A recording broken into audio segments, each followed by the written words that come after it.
So, good evening to our clinical instructor, Mr. Renato Valaria. I am Joanne Tomas from BSN T-2 and I'll be performing the recorded return demonstration for the nasogastric tube insertion. So, may I start na po? Okay po, thank you po. So, the first thing that we should be doing is to know the purpose of this assessment. So, the purpose of this assessment is to this type of tube permits the client to receive tube feeding as using the stomach as the natural source of food reservoir. And then after that, also the second purpose of this assessment is to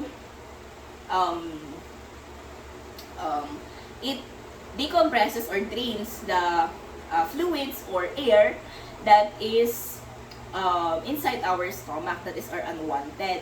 And then after that, we have to proceed on the 21 equipments of this procedure.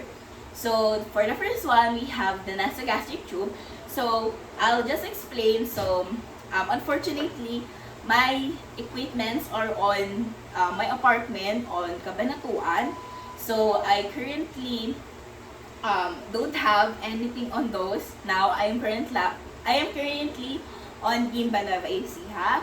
So everything will be improvised, and unfortunately there are materials that I cannot improvise anymore since my materials are in Cabanatuan. So I am sorry for that inconvenience. So furthermore, so we will be proceeding on the equipment. So the first thing that we should be doing is that we should have nasogastric tube about 8 to 18 French. And then also we should also have a stethoscope, which I have don't which is currently unavailable right now. And then after that, we also have the water soluble lubricant, which I'll be using alcohol instead. And then after that, we should have a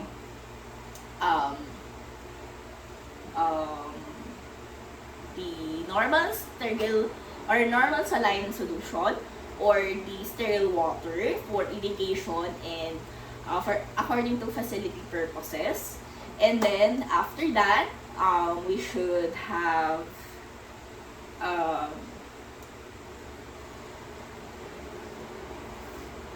thumb blades. And of course, if we should have irrigation set with a 2 20 to 50 ml. And then we should also have flashlight. So I'll be using my phone on that. And then we should have non-allergenic tape, which I'll be using Scotch tape instead.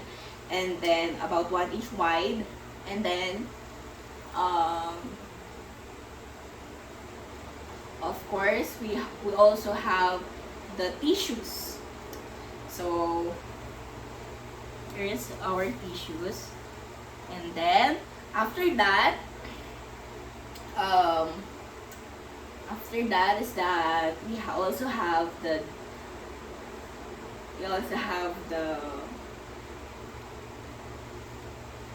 glass with water and straw.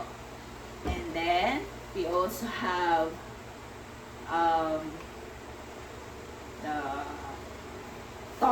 topical anesthetics. So for the topical anesthetics, so the lidocaine gel or spray. So that is ordered by the physician. And then also after that, we have also the after that we have also the clamp, and then the suction apparatus if ordered. And then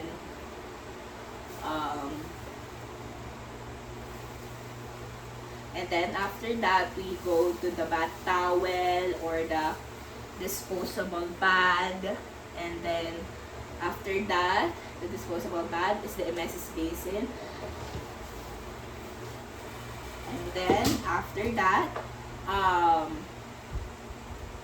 the safety pins or rubber bands. And then after that, safety pins or rubber bands. Safety pins or rubber bands. The non-sterile or non-sterile disposable gloves. And then after that, we have also additional PPE if indicated, and then the tape measure or any other measuring devices, and then other measuring devices, and then the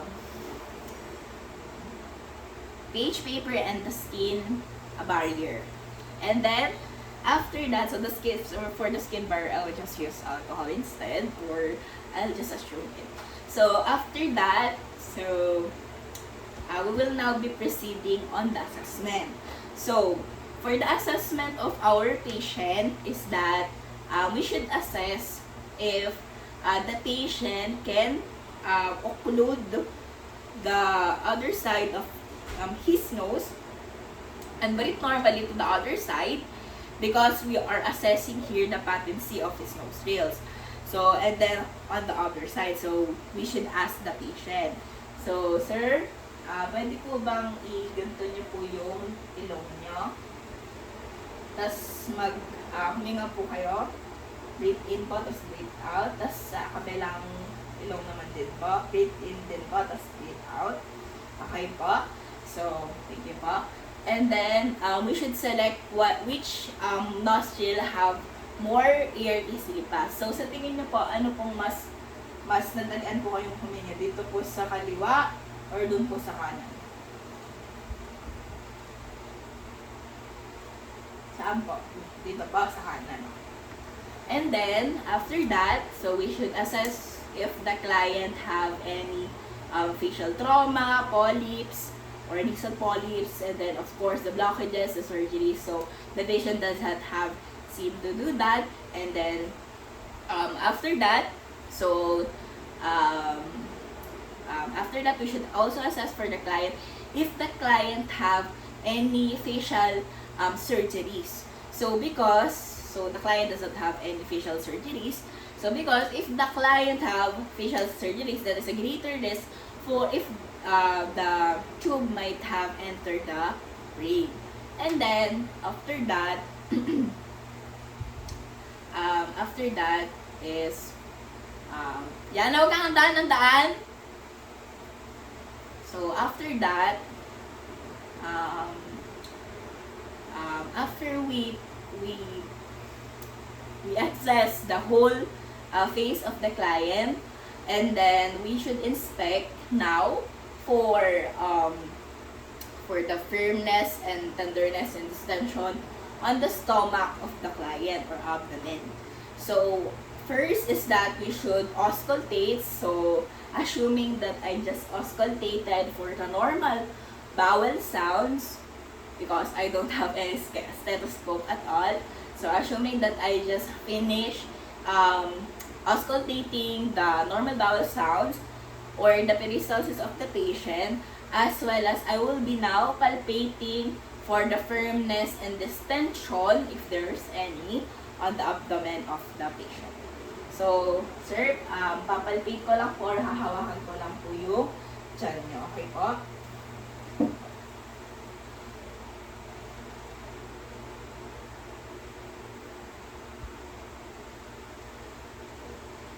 Okay po. Thank you po. And then, after that, we should, so there's no distension, but if there is distension, so we should measure the abdominal girth to establish our baseline data. And then, after that, we should now be proceeding on the procedure itself. So, we should first verify we should first verify the chart if there is a physician's order or a medical order that is ordaining that there is NGT insertion. So for this one, there is. So the rationale for this one, that is the NGT, the NGT insertion is that ensures that the right patient receives the right treatment or intervention. And then, after that, so we will now be proceeding on performing hand hygiene and wearing PPE. So, assuming that I just wear PPE if needed. So, because hand hygiene and PPE are ways used to prevent the spread of microorganisms, as well as it also PPE is used based on transmission protocol.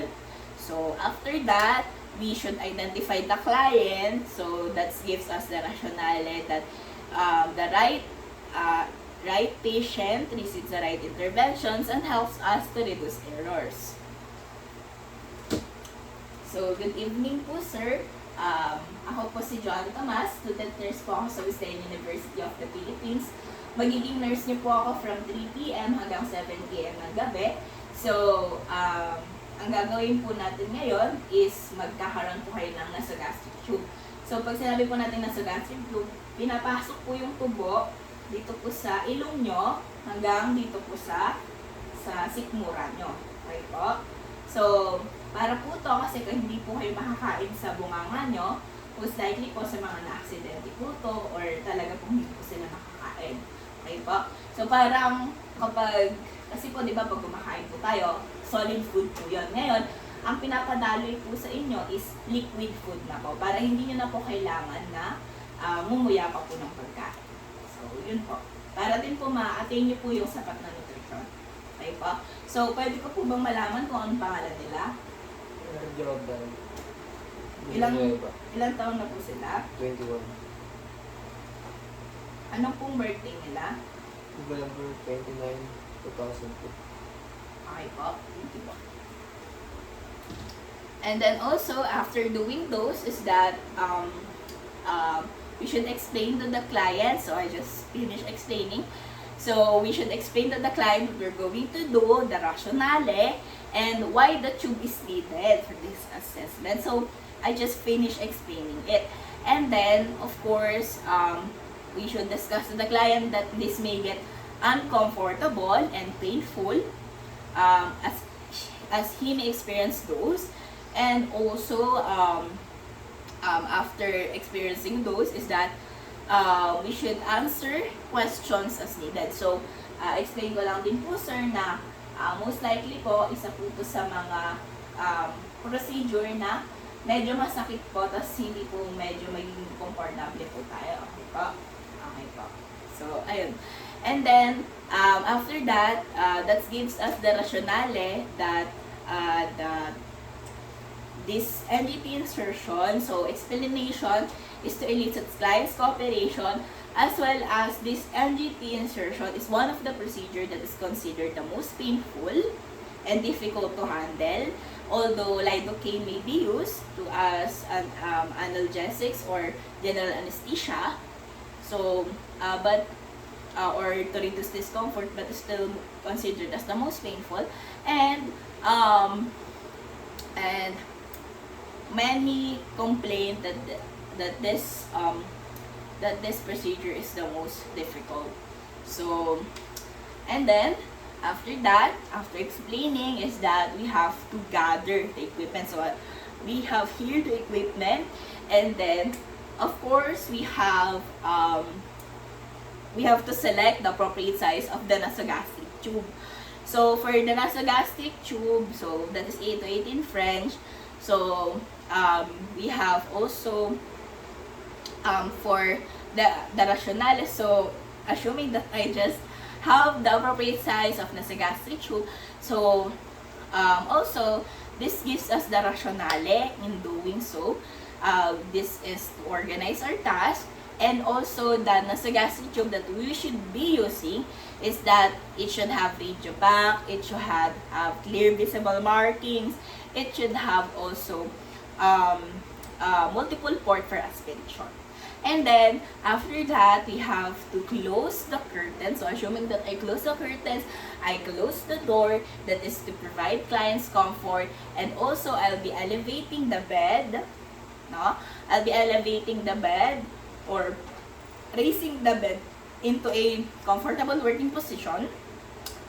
That is to, or put it on a high Fowler's position, or elevate the bed into a 45 degrees on my elbow or the medical healthcare elbows level.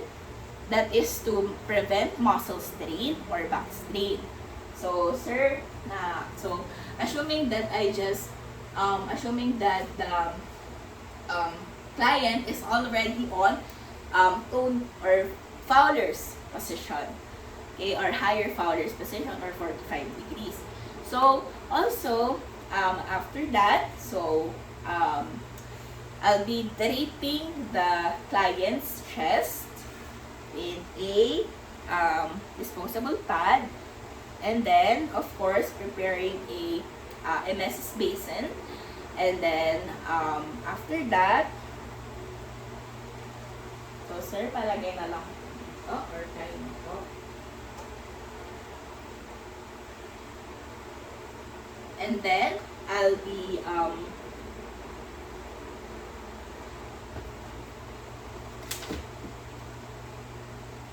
putting the MS's basin here. And provide some of tissues, as this can cause tearing of the eyes in hand. And then also,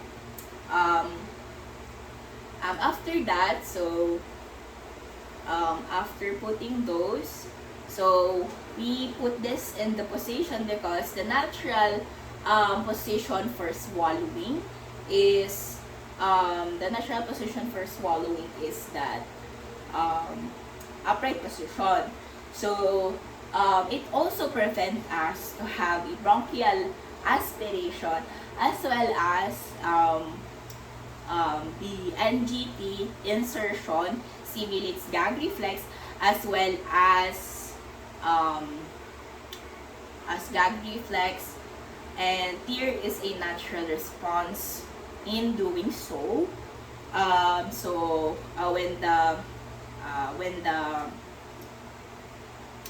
When the tube is on the nasopharynx, so what we're gonna do is that it also elicits the gag reflex when the tube is on the pharynx. So then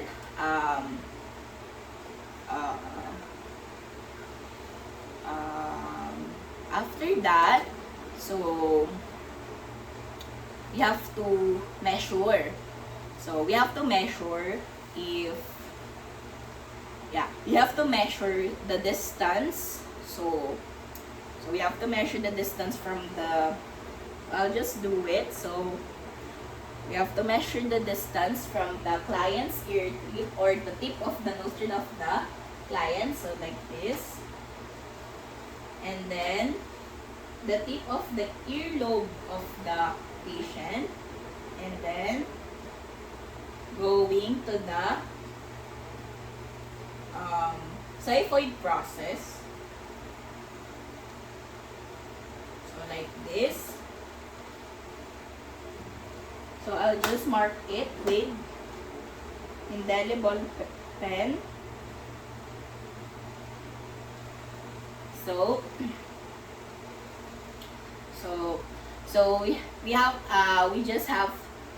we just had to measure this. So that is because of the rationale that the markings of this one ensures us that that is enough to the stomach of the patient, or going to the stomach of the patient.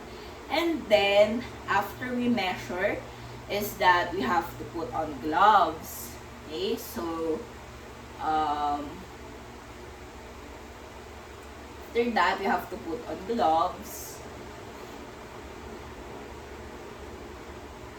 We have to put on gloves, and we have to put on lubrication on it.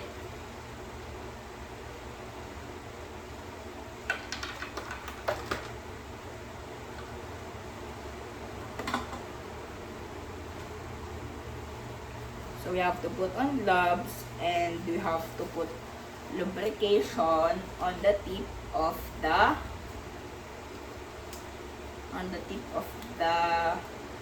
tube. Of course, with water-soluble lubricants, so which is improvised today with alcohol,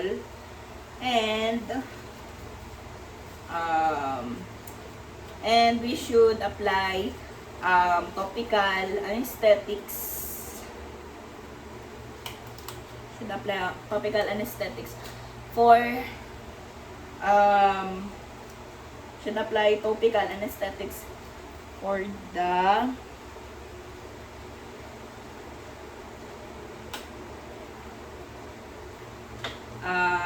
lidocaine gel or spray.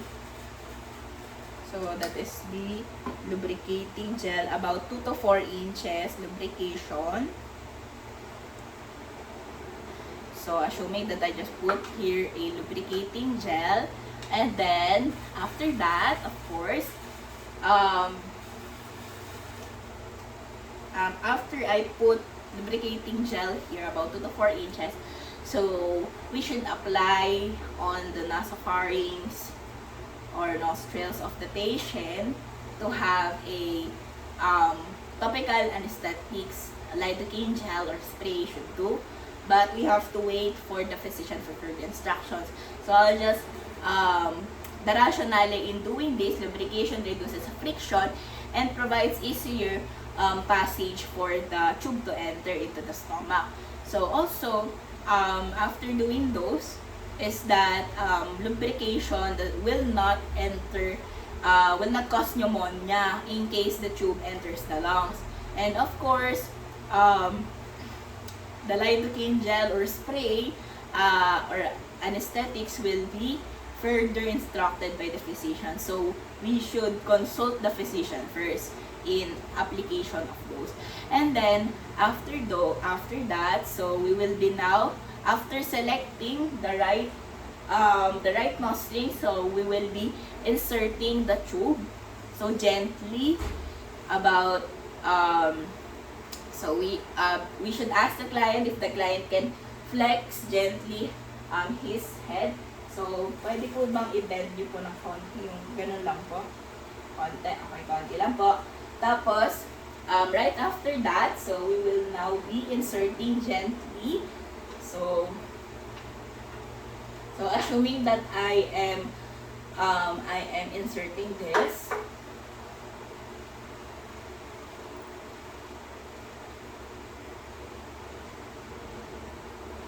So before I insert this, so can you swallow po or can you sip, ano pong gusto niya, mag-swallow po or mag-sip po ng water?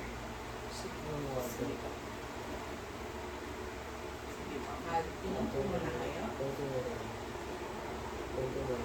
Sige po, kayo po bahala kung konti or marami. Habang pinapasok ko po, mag-sip lang po kayo ng water.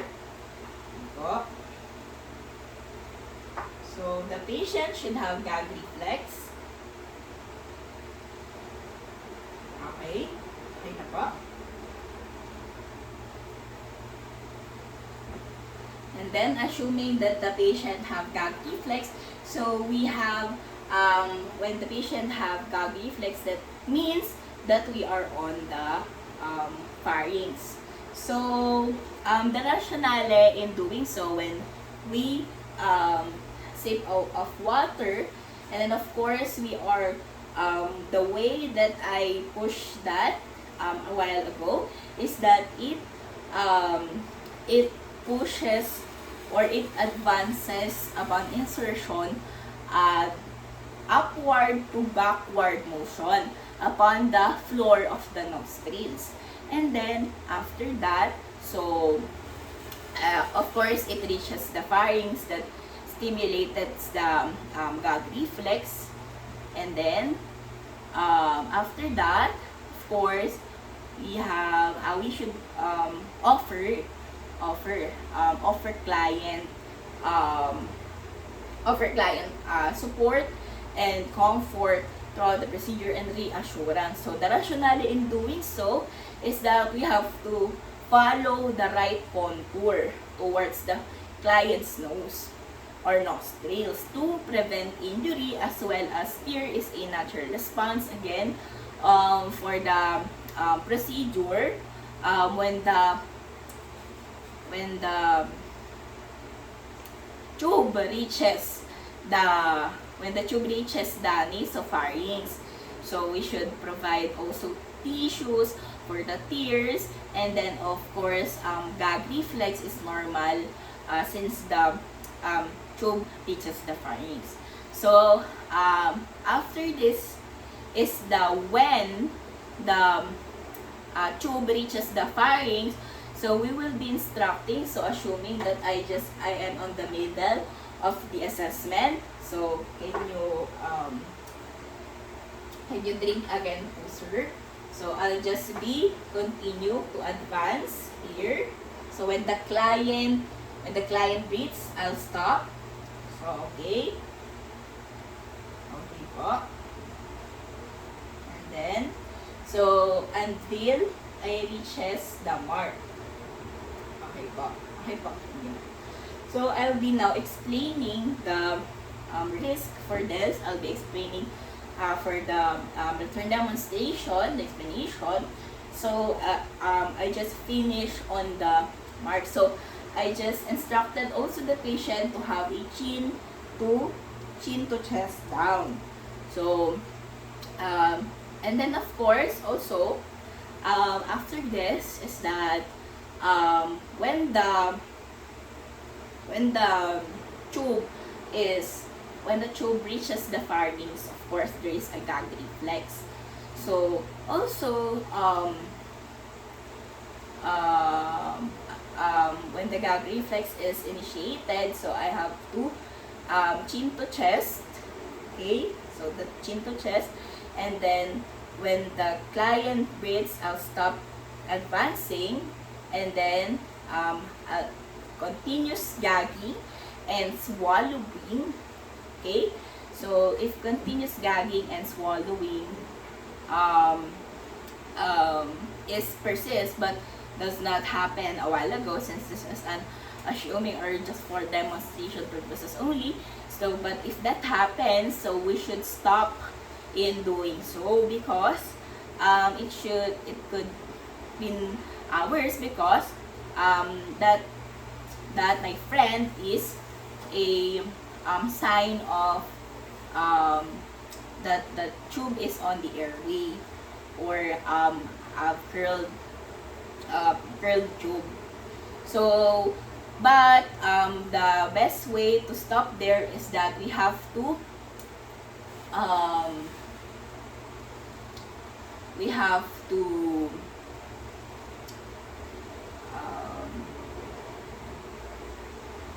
what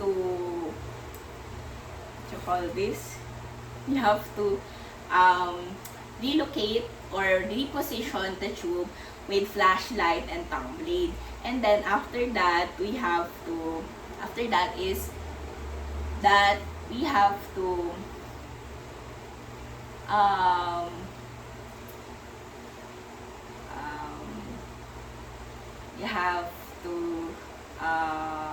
if the curled tube is still there, we have to attempt to straighten it, and then we have to keep on continuing like just I did, or advancing the tube when the patient swallows, of course, and after that until the mark is reached. And then after that we have to we have to be careful not to use force, but we have to realign again or rotate the tube if there is resistance. Okay? Then the rationale in doing so we positioned the client a while ago. So that is for us, that is for the signal of the body to open the esophagus and close the trachea.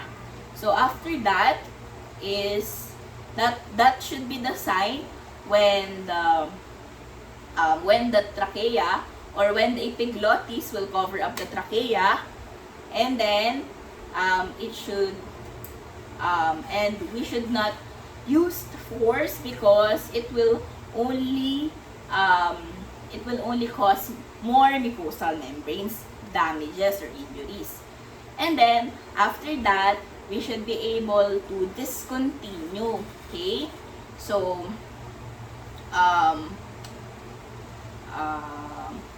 after that, we should be able to discontinue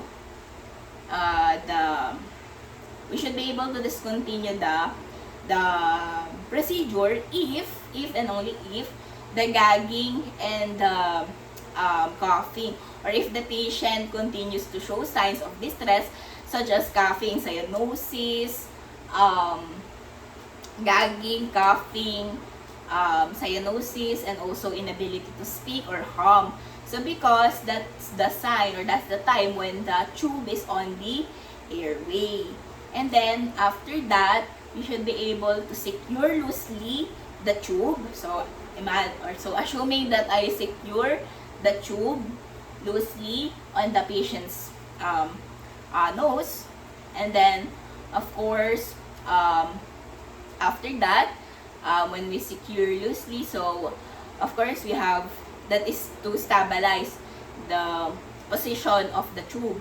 And of course, we should also secure it by tape. So how do we secure it by tape? So that is for this is for demonstration purposes only. So I'll be just cutting 4 cuts.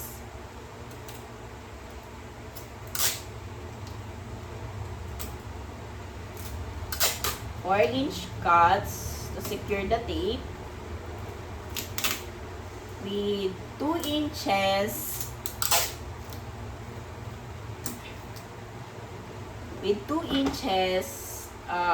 slit or split in the bottom. So imagine that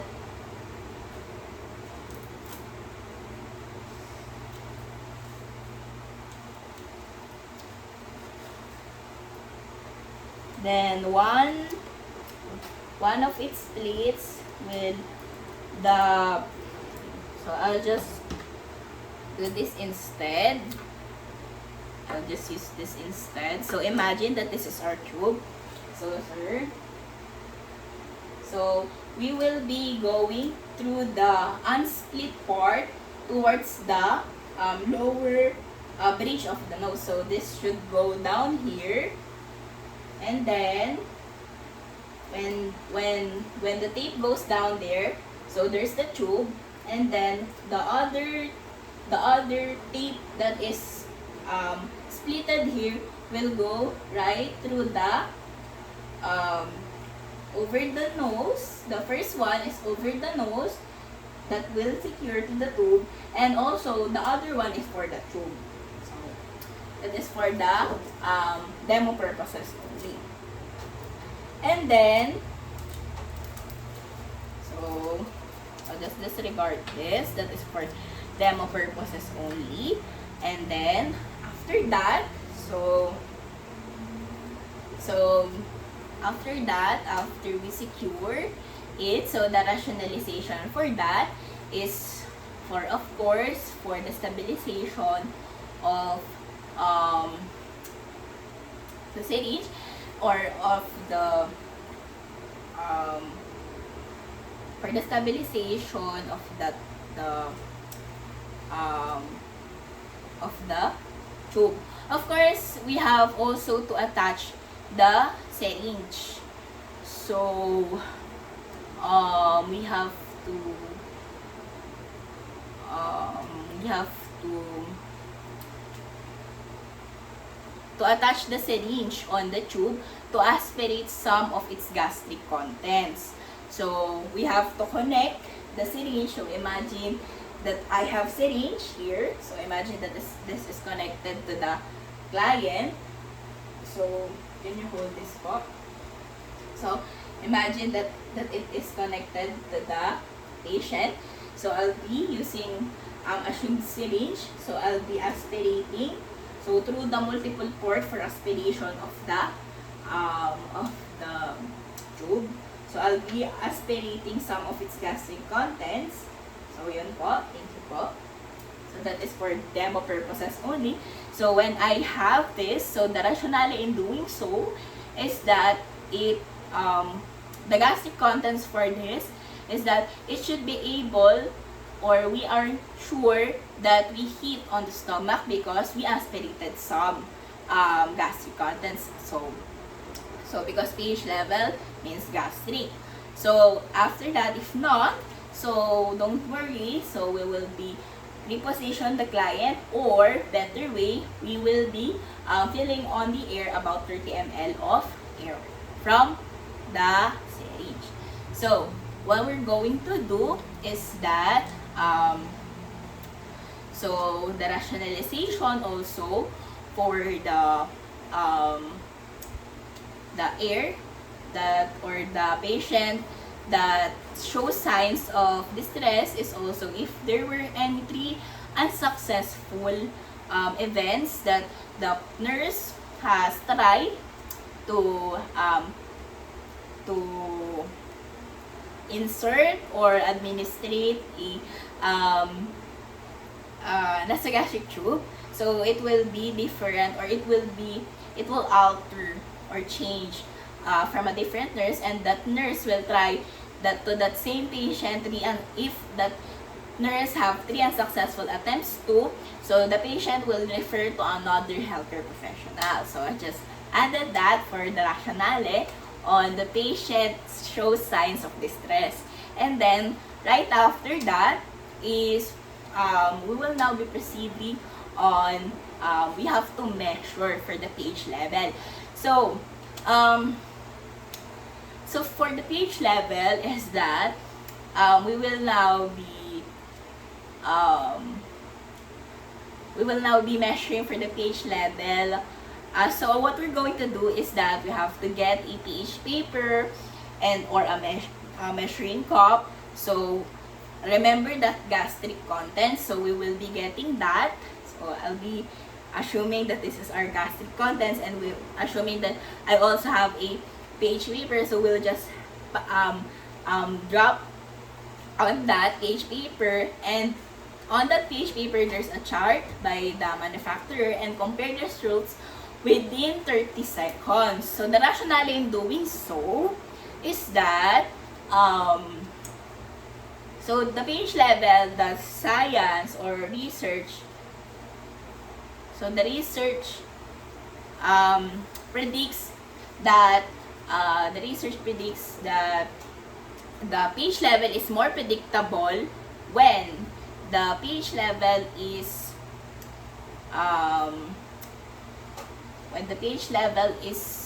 at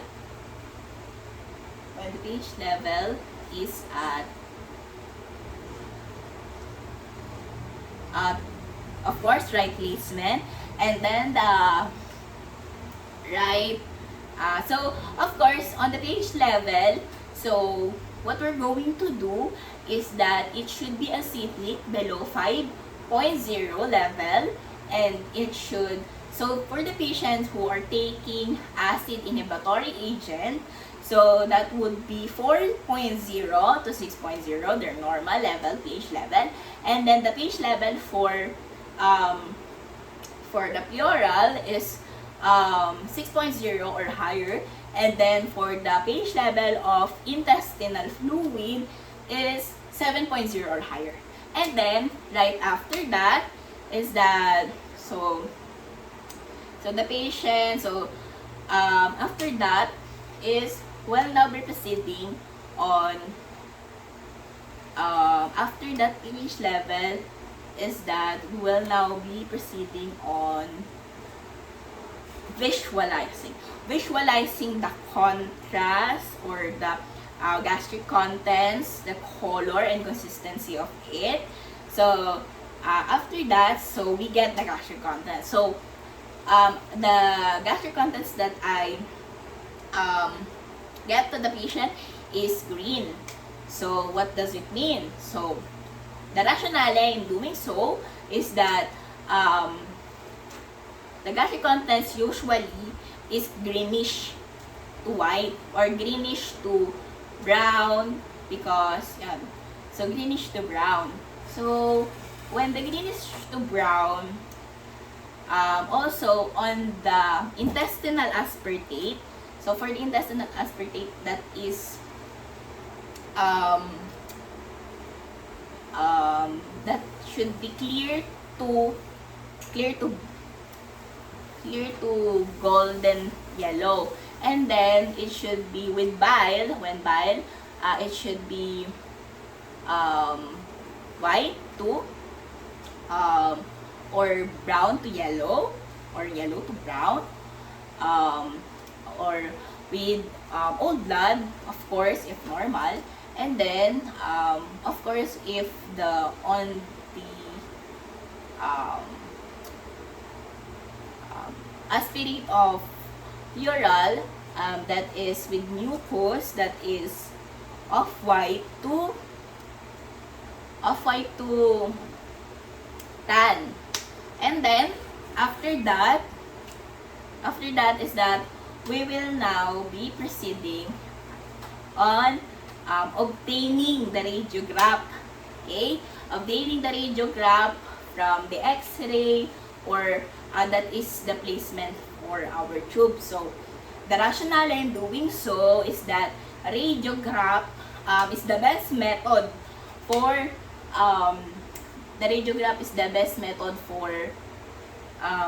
identifying the placement of the tube on the patient. Then right after we obtain the radiograph,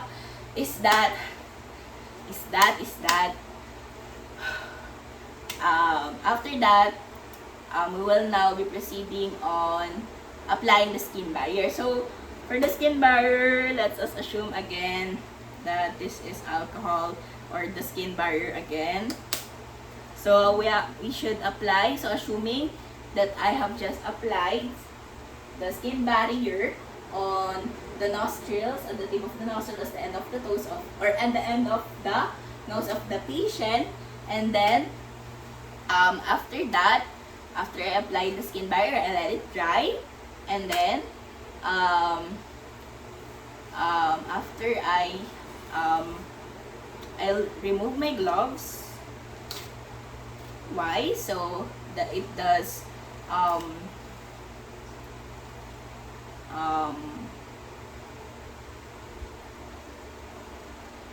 be removing the gloves so that I can carefully tape the nose, or secure the tape of the nose. So I'll just do what I do a while ago. So in securing the tape, so I just perform it to you a while ago.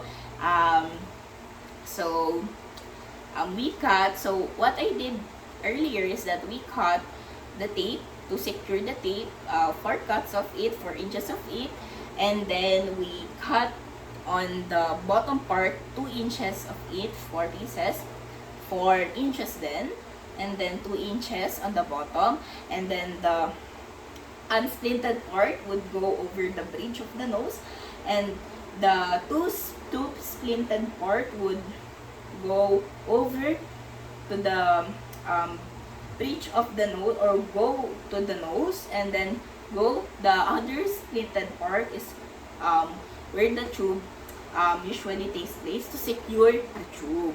So the rationale rationalization in doing so, skin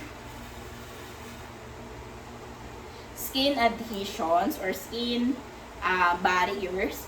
So, provide adhesions and then it protects the skin. So, securing the tape or securing the tube,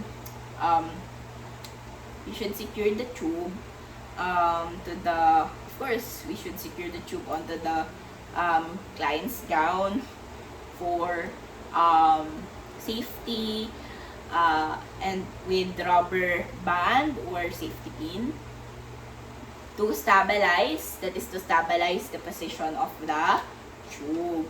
So, of course, more pressure, more injury. And then,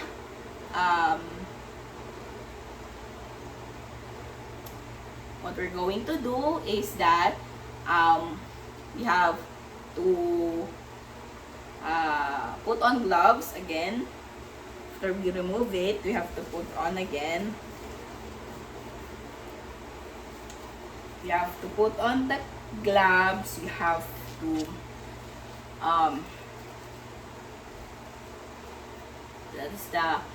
we have to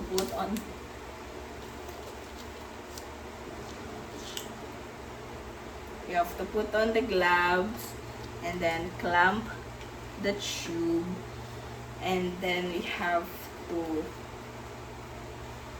remove the syringe. So because we have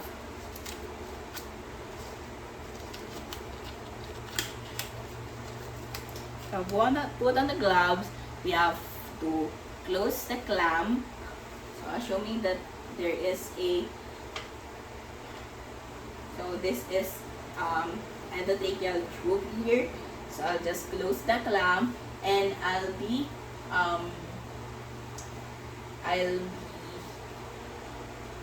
closing the clamp, and I'll put on the gloves, I'll close the clamp, and I'll remove the syringe, and I'll cap the tube with suction. So because suction is for drainage of gastric contents. Okay? And then after that,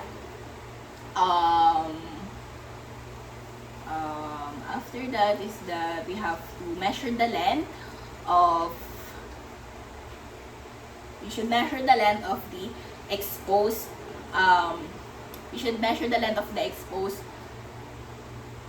tube.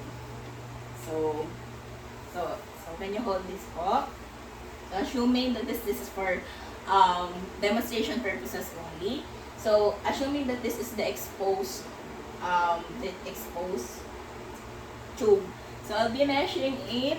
So since I do not have any measuring tape at all, I'll be measuring it with the ruler.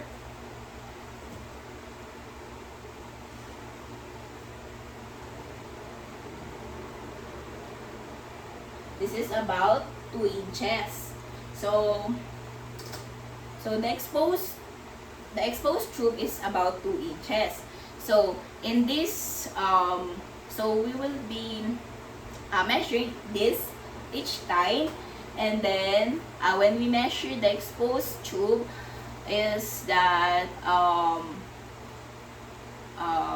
we should measure the length, of course, of the exposed tube, as well as we should secure it more truly with the tape, of course, and then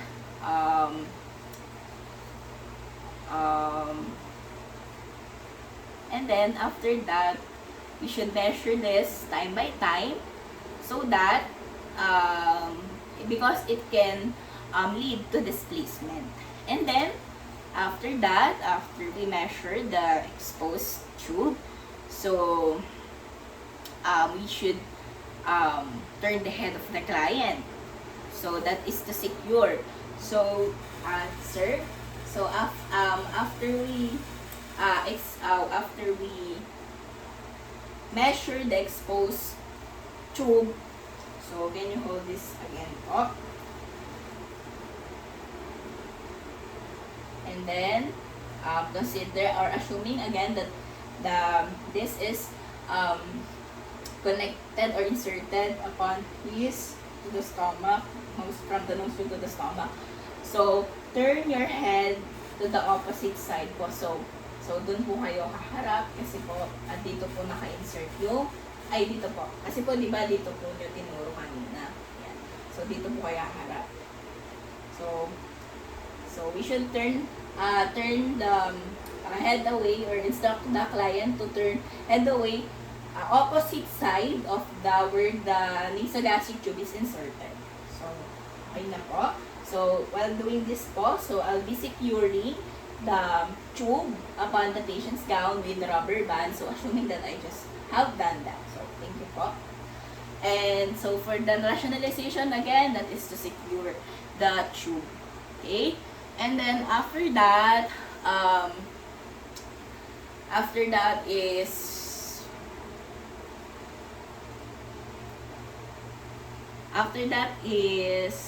we will now be able to assist the client with the client's oral hygiene.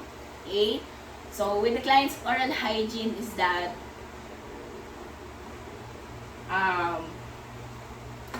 with the client's oral hygiene, so we'll be offering analgesics, we'll be offering lozenges, anesthetics to about 2 to 4 interval. So this is to provide to have the client to have moist, clean, and then of course moist, clean, of course avoid discomfort and to reduce thirst. Okay, so sir, o-offeran lang po kita ng gusto niyo po ba ng lozenges? Gusto niyo po ba ng lozenges? Or, okay, so assuming that I just have give lozenges to the client and also as part of the oral hygiene, I'll also clean the I'll be lubricating the lip of the client, and also I'll be cleaning the nares of the client.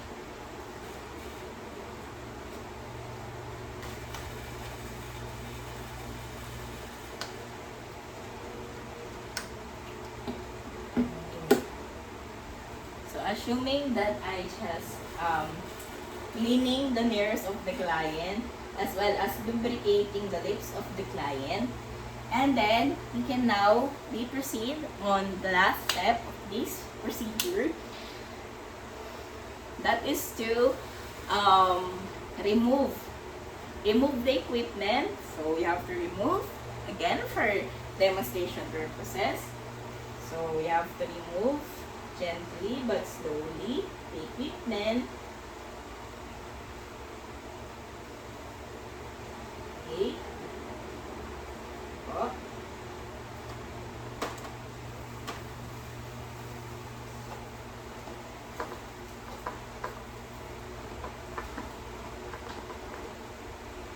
And then we have to position the client into a normal or a comfortable position. So, comfortable po ba kayo or gusto niyo pong okay na po kayo dyan? Okay. So, after that, we have to remove our gloves. And then, we have to raise the side rails. And then, the rationale in doing so, when the client is comfortable with his position, is that elicits comfort and safety, as well as in removing our gloves, that is for us to reduce the transmission or risk of transmission of microorganisms as well as infection. And as well as we should remove other PPE and perform again one last time hand hygiene. So assuming that I just take off my other PPEs, so that should serve also as reduction, or it prevents the transmission of microorganisms as well as contamination of infection. And that's all. And lastly, document the procedure. Don't ever forget that. So, sir, I hope you enjoy my recorded return demonstration for the nasogastric tube insertion.